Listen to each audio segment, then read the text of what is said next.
Evelyn to Philip, 2/26/45.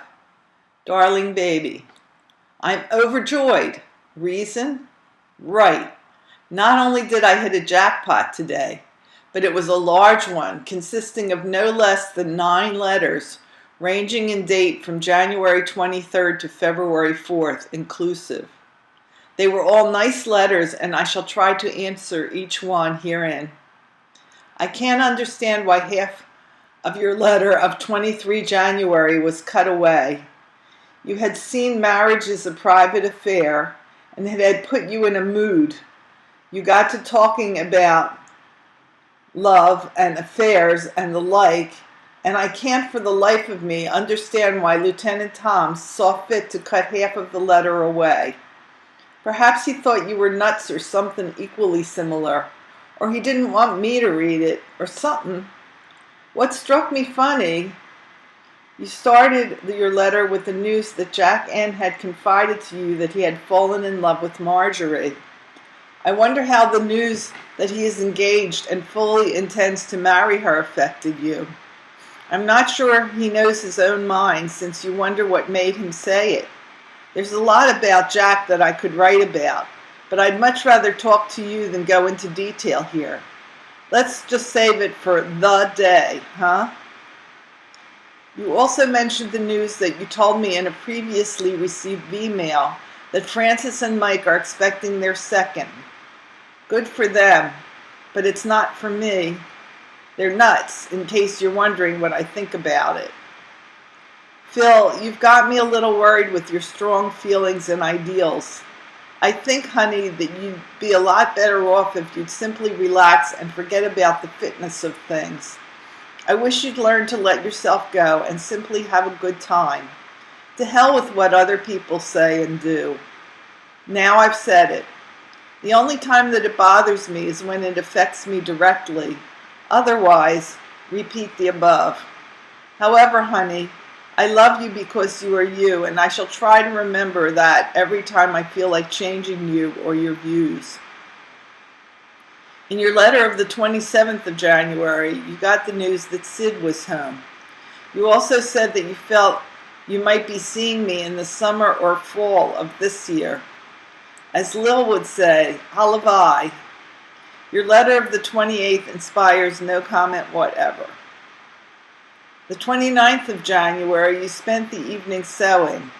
Yes, I'm surprised, but I knew you could do it all along if only you want to or have to.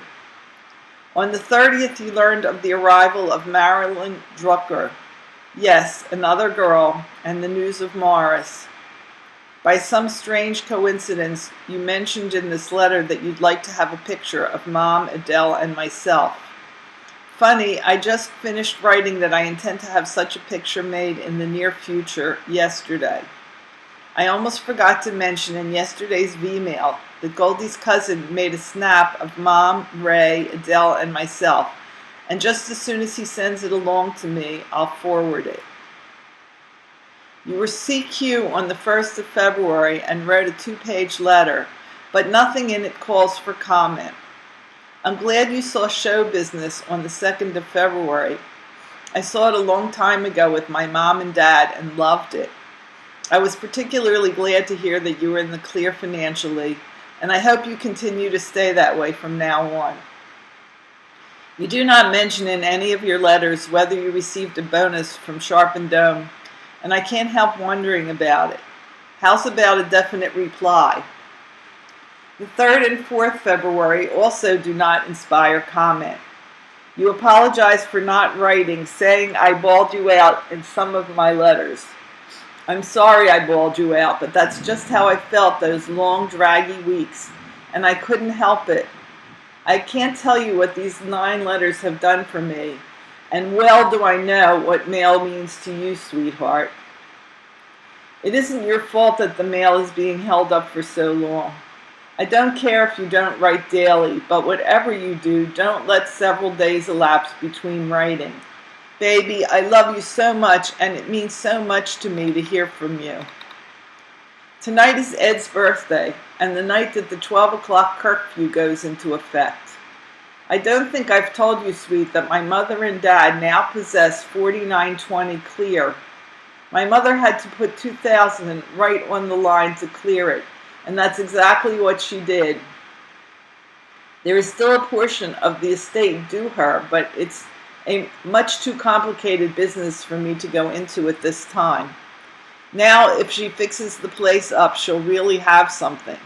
Something that I'd love to have someday. After I have you and we're all together and can work and plan for it, we will.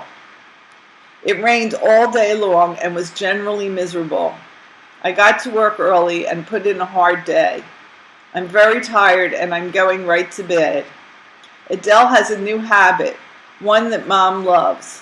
She rests her weight on one foot while she is standing and sort of sways while she's talking on the phone. It's a regular womanly habit. No, not womanly. I should have said feminine habit. It looks like a come on, if and you know what I mean. Gosh, but Adele is cute. I eat my heart out because you can't see her. If there were some way I could see you, I turn that thought over in my mind whenever I get disgusted or dejected, but I always buck a brick wall. You know, honey, I haven't had the opportunity to sit down and really write you a birthday letter, much as I want to. I don't have any time at all for myself, or time to do some of the things I want so much to do. I'm not complaining, though, because I know that day will come sometime. When I think that you will be 30, it scares me a little. It will be 6 years that I actually know you in May. Yet I've been with you so little when everything else is taken into consideration. I'm always with you as far as that goes, but I'm sure you understand what I mean. I can't help wondering how much longer it will be before we can take up a normal life. So much of our lives is passing by. I know there are many years before us, sweet, but you can't help but feel that way these days. I've been with my husband and daughter so little, you too, that I only want you to once we are united. That too is largely responsible for my not wanting to have another child for some time. But I think I've gotten off the subject. So now you're 30. I'm glad you feel so young, for it's more than I can say for myself. I feel that I've aged about 10 years in the last 2. That, incidentally, only applies mentally. You once said that you're only as old as you love, and that you were a mere babe in arms because of your love. True enough, but I'm sure we both feel a lot younger if we had the opportunity to practice loving. Phil, I'm so dependent upon you for so many things. God grant that we shall soon be together forevermore. Gosh, baby, I owe you 3 birthday gifts now. If you'd only hurry up and come home, I'll be glad to pay off on more than 3 scores. We must be together for the 31st. How can it be any other way? God has been good to me. He blessed me with a fine, good-looking husband and a lovely daughter, and that's a lot to be thankful for. Thanks so much for being what you are, dearest, and for making me so happy. I owe you a lot. Let me say happy birthday, dear husband, and may your 30th year bring all your dreams into materialization. To me, you'll always be that one and only good-looking fellow I married on March 20th. I love you so much, Phil. I think 31 kisses would cover you very nicely, and I don't think you'd mind. Yum yum, how's about a repeat? Yeah, I know the answer, so pucker up again, 'cause here comes your Ev. P.S. I'm enclosing 2 more pin-up girls from our latest blotters.